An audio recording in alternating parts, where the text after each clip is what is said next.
12시 많은 참여 바랍니다.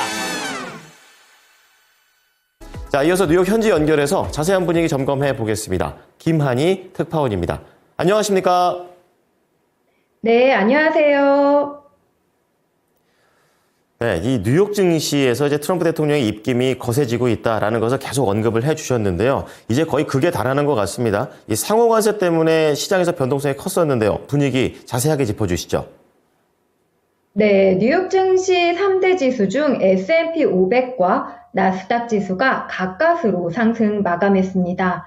장중 상승, 하락을 이어가며 롤러코스터 장세를 보였는데요.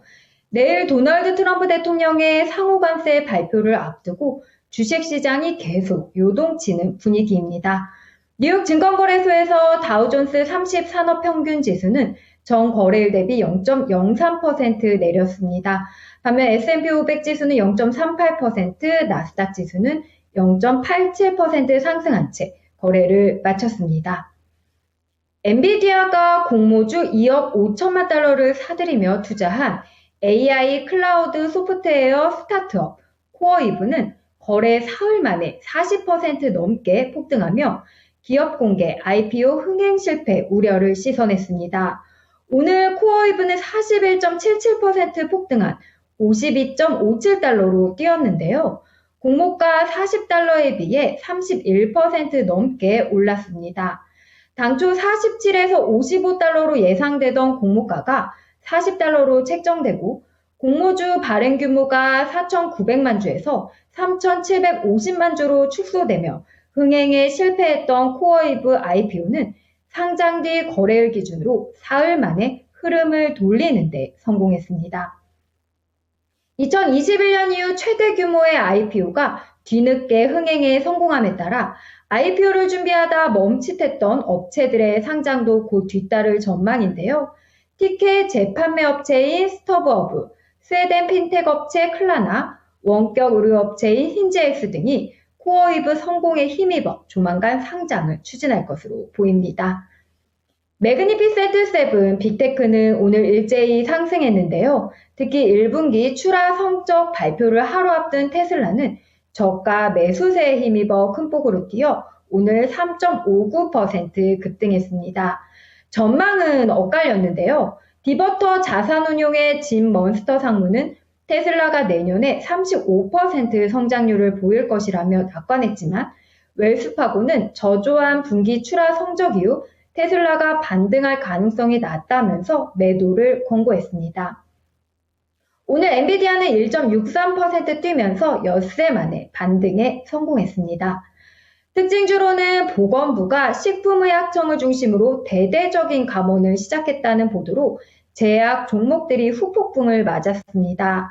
식품의약청이 쪼그라들면 제약사들의 업무가 원활히 작동하기 어려울 거란 우려가 높아서인데요. 일라일릴리는 2.5%, 화이자는 3.16%, 모더나는 4.2% 떨어졌습니다. 네. 자, 이렇게 종목들이 요동을 치는 가운데 이날 시장에서는 또 경제 지표가 다수 발표가 됐습니다. 그중에서는 PMI 지표가 눈여겨 보이는데요. 다시 좀 안 좋은 쪽으로 방향을 돌리는 것 같습니다. 어땠습니까?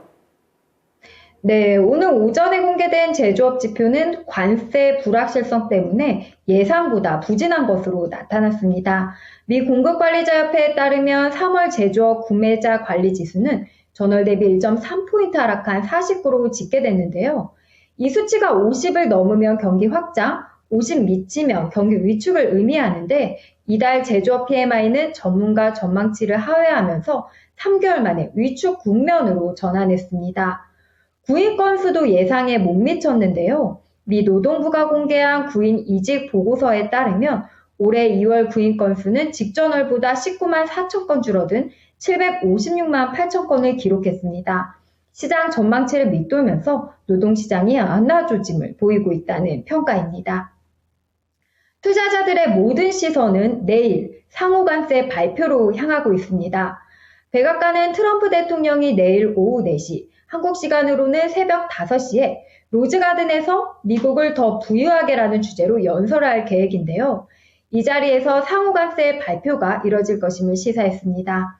캐롤라인 레빗 백악관 대변인은 오늘 브리핑에서 상호관세는 2일 트럼프 대통령 발표 즉시 발효된다고 확인했습니다. 상호 관세율로는 20%가 거론되는데요.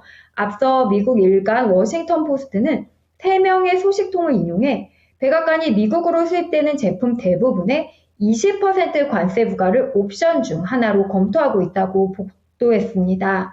여기에 트럼프 대통령은 향후 반도체와 의약품, 목재에 대한 품목별 관세를 부과하겠다고 예고한 상태라서 수준의 구리 관세도 발표할 수 있어 상호 관세가 관세 전쟁의 끝이 아닌 또 다른 시작이 될 수도 있겠습니다.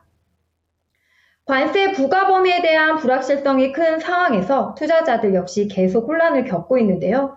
트럼프가 현재 규칙 기반인 글로벌 통상 시스템을 어디까지 뒤엎었을지가 불투명합니다. 만약 트럼프 대통령의 말대로 상호관세가 교역국에 관대하게 부과된다면 미국 경제 침체 우려는 낮아지고 증시도 다시 한번 반등을 꾀할 수 있겠죠. 하지만 모든 국가의 고율의 관세가 부과되고 여기에 보복 조치가 잇따른다면 전 세계는 무역 전쟁에 휘말리고 세계 경제는 악화될 수밖에 없는 상황입니다. 시티인덱스의 포렉스닷컴의 파하드 라자크는 상호관세 부과일을 앞두고 투자 심리는 여전히 취약하다면서 정확한 범위가 아직 불확실하기 때문에 투자자들은 여전히 신중한 자세를 유지하고 있다고 했습니다. 맥스 캐트너 HSBC 전략가도 해방일이 관세 불확실성의 종말을 고할 수 있을지 의문이라면서 상호관세 발표가 더 큰 불확실성을 불러일으키고 선행지표의 광범위한 약세가 더 장기화될 수 있다고 우려했습니다. 이제 내일 일정 살펴보겠습니다. 내일은 이번 주 가장 중요한 이벤트인 트럼프 대통령의 상호관세 발표가 예정돼 있습니다.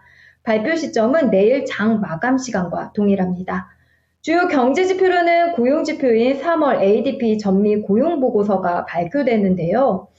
2월 민간고용은 시장 예상치 대비 절반에 불과한 7만 7천 명 증가에 그쳐서 지난달 시장에 충격을 준 바가 있습니다. 이 때문에 흐름이 이어졌을지 확인해 볼 필요가 있어 보이고요. 연준위원인 아드리아나 쿠글러 연준이사의 연설 예정돼 있습니다.